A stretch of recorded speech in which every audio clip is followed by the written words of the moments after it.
This webinar will look at simple behavioural strategies based on ACT, which is acceptance and commitment therapy. And we're going to look at it in its relevance to the CLL/SLL community.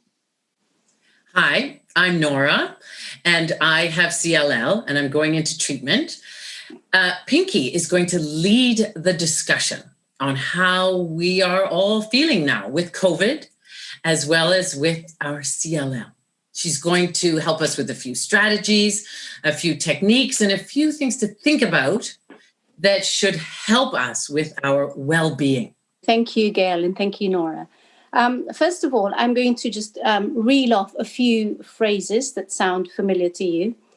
Social distancing, elbow bump, self-isolate, flatten the curve, shield at home, support bubbles, hands, face, space, PPE, WFH, maybe that's a little bit more unfamiliar, work from home. The novel virus has introduced new words to the English language, but it's also left us with a set of unfamiliar emotions. We experience highs and lows, but with the undertones of a constant feeling of fear. So what's really important for us is to make sense of what's going on. So we need to break down these intangible feelings we are experiencing into parts and to name them. When you name something, name it to tame it.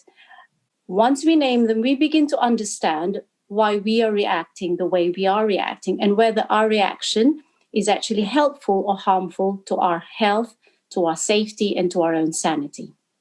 So I'm going to just ask, what are these amorphous feelings that are being generated by COVID? If you have just any feelings that... Everybody feels that their world is spinning and spinning and spinning. And I agree with you that for the people I speak to on the helpline, the people with CLL may have got used to it, but there's people diagnosed with CLL during COVID, and they've got a huge burden to cope with. And so now we seem to be paralyzed by fear and anxiety because of this uncertainty. Then we also feel a huge loss, and it's pervasive because it's everywhere. The feeling that we have lost so many parts of our normal lives that we can hardly identify sometimes what we are missing. There's a loss of safety and also the loss of the people who lead us, the people who give us advice, our leaders. We lose our trust in them because then they change their minds and they change the advice. There's a grief expert called David Kessler who said and describes it as a loss of normalcy, the fear of economic toll, the loss of connection, and says that we are not used to this kind of collective grief in the air. And the thing is, we put all the feelings that we feel, we kind of lump them together and we call it stress. And the stress really is the sadness, the helplessness, the hopelessness, the despair and the grief that we feel. After weeks and weeks of lockdown, our feelings of uncertainty, the vague feelings of loss, of grief that we feel, it's looking for somewhere to land. So what I'm going to do before I can start talking about the strategies and talk about what's going on, I'd like to just very quickly explain how the brain works. Because I think if you understand how your brain works, then you don't feel like I'm not normal, I behave in this way. Then you will understand why you react the way you do. This is the hand model of the brain. So this is your brain and that's your spinal cord. If you open up your brain, the most primitive part of your brain is called the reptilian brain. And it's concerned with your survival instinct, of the fight and flight mechanism of your survival instinct. It's also concerned with your life support systems, your breathing, your heartbeat, your balance, hunger, keeping you safe, and your temperature control. On the second part of your brain to develop is your mammalian brain, which is your emotion brain. It's the part of your brain that makes value judgments, it makes interpretations, controls your mood, it's the memory control, it's your hormone control, it's the one that makes connections. In your emotion brain, you have part of your brain called the amygdala. It's like in your house, there's an intruder that's going to intrude on your safety. That's the role of your amygdala. On top of that is the last part of your brain to develop is called your thinking cap. Your thinking cap is the part of your brain that helps you think by taking in the information outside, it helps you think, reflect, manage your emotions, awareness of feelings based on your experiences. Okay, so what happens is when you start feeling triggered by something, your amygdala is kind of sensitive to it because it's very sensitive to you. So what it does, it triggers an alarm to the primitive part of your brain to employ the fight or flight mechanism. You have to understand that one of the functions of your brain is to protect you and to keep you safe.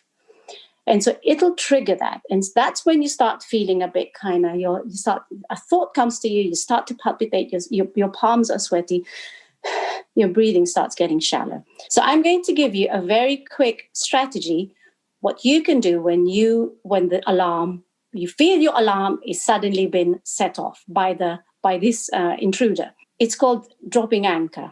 It's grounding exercise. So what you do is if you're sitting down, you sit down if you can do it with me, don't slouch on your chair, sit up, but with your shoulders relaxed, your feet firmly on the ground, because you can really feel your feet on the ground. And if you can put your hands on your lap, you can so that you're in touch with your own body. If you can have closed eyes or soft focus. And what I'd like you to do is just drop your jaw so that your mouth is not kind of clenched, just slightly with your mouth closed, but just slightly open your mouth, but with your jaw open. Take a slow breath in, very slow. And very slowly, the breath out, slower than the breath in. And what you're doing is just you're changing the pace of your breathing. And so when you do that, you actually change your body chemistry from a panic kind of state into a more kind of calm state. So you do that until that overwhelming feeling has passed. You don't have to do anything. You just have to do that. Yeah, it's like a boat in a storm. Yeah. So you're in a storm. What are you going to do? So they're saying to you, Nora, girl, what we're going to do? It's, my boat. There's a storm. You're in an emotional storm. What do? Yeah, drop anchor. Just drop anchor. When you drop anchor, you steady yourself. So that's what it does. You're breathing. Does the storm go away when the boat's dropped anchor? Has it got any influence on the storm? No. The storm is there. Your pain is still there. The problems that you have are still there. But you hold yourself steady. So then you can think, okay, what am I going to do? That's helpful. That's the word STOP. So S is for stop. So say to yourself, okay, stop, girl, stop, Pinky, stop, Nora, in your head as loud as you can speak to yourself if you're by yourself. And then T is take a breath.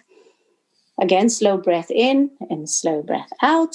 And then observe what's going on. Okay, I just got really upset there. Okay, what was going on for me? Okay, fine. I had a little cry. It's okay. You're allowed to cry. You're allowed to have a little tantrum. But I can't carry on doing this for the whole day. P is to proceed. Proceed with kindness to yourself and to others, guided by your values, which I'm going to talk about later on. So P is act kindly after that to yourself and to others.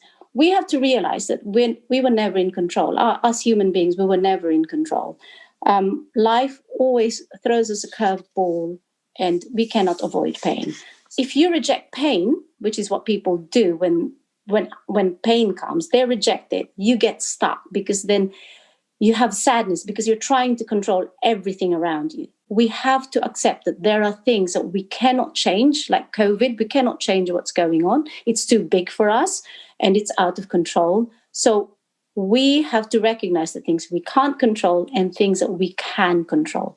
We can control our reaction to situations, and we can we can control our thoughts, because it starts with our thoughts. Our thoughts are often our triggers. Okay, so in the next 10 seconds, I'm asking you, can you not think of a pink elephant?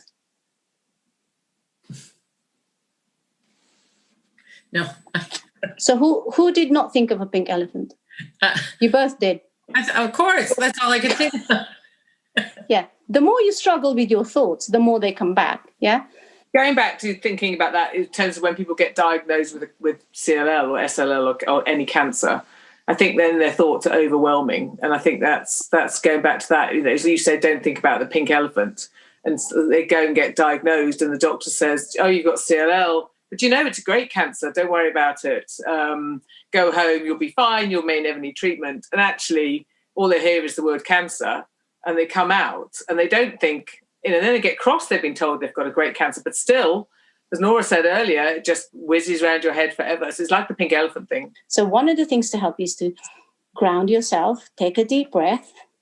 And when the thoughts come, if they're particularly triggering because they keep coming and going, with your breathing, do your breathing. And if you can imagine clouds in the sky, be conscious of all the thoughts that come to your head and just pin them on the cloud that come in front of you, like the clouds in the sky, and just let them go. And just carry on breathing, being conscious of your grounding yourself with your feet on the ground and your hands on your lap. And then when the overwhelming feeling has passed, then you can carry on doing what you need to do. So we're talking about connecting now. We connect with our values. Okay, so this is what's really important, because the values are the things that guide your actions. Okay, so what are values? Values are your heart's deepest desires of how you want to behave as a human being. It's not about what you want to achieve, but how you want to act on an ongoing basis. It's how you want to treat others and the world around you. So there's a lot of values that I can name, but I will mention a few that may be helpful to people. So I will start, since we're talking about connectedness, I'll start with connection, because that's a value, being supportive and connecting with others. So this is actually based on dialectic behavior therapy, which is open hands and half smile. Okay, so if you two can copy me. So this is your normal face. Okay, and then have a big smile. Okay, that's you smiling. I don't want you to go around like that. You'd be actually tiring for the muscle. All I want you to do is just to lift, kind of lighten up your face. So it's, yeah. And then open hands. Normally when we're tense, we walk around like this or like that, or hands in our pocket. Okay, out and open hands. When you're sitting down watching the telly, walking around, it's open hands, relaxed shoulders, with a half smile. Okay, even when you're by yourself, just by doing that, you feel a little bit better. And actually, it's tricking your amygdala into thinking everything's okay. The other thing is phoning people. I know sometimes people think, oh, nobody rings me. Well, you know what? Come out of your cave and kind of go, oh, okay. I haven't rung anyone. Maybe they need me. If I rang Nora, would you say to me, and I say to you, oh, Nora, I'm not really feeling great today. Are you going to say to me, oh, I'm really sorry, Pinky, but I don't really want to hear that? Are you going to say that to me? Gail, are you going to say that to me? No. We're going to listen. We're going to have a good chat. You will listen to me, yeah? One good thing that's come out of COVID and CLL for me is my friendship with Nora, because I phone up Nora all the time saying I'm having a really bad day. So we're lucky. But it is an effort to do these things, but you have to do, you have to do them if you want to be connected to other people. It's a value, isn't it? The other thing is gratitude. A lot of the time we think, oh, why me? Why this happened to me? Why couldn't I be somebody else? Gratitude is really important. So be thankful for what you have. It's part of acceptance. So when you wake up in the morning or before you go to bed, instead of focusing on the negatives that are going on, just notice the little things. Your daughter made you a cup of tea, or someone tidied this up for you. Just notice the sun is shining today, or you saw little snowflakes. Those things to be grateful for. The next value I'd like to talk about is kindness to yourself, self-compassion and kindness to others. So when tendency is to punish ourselves and to be hard on ourselves, be kind to yourself and just say, okay, you're going through something. It's not easy, but actually you're doing really, really well. And to remember, instead of encouraging yourself with a stick, encourage yourself with a carrot. Just to summarize, it is really important that we become open to ways of responding when we have our triggers. And we have to be guided by these values. I've just mentioned gratitude, kindness, connectedness, but there's so much more out there that you can explore what your values are. Ground yourself, unhook, accept, be guided by values-based actions, and do what really matters to you. So I just would like to end with a quote, which is, our wounds are often openings to the best and most beautiful part of us. Thank you.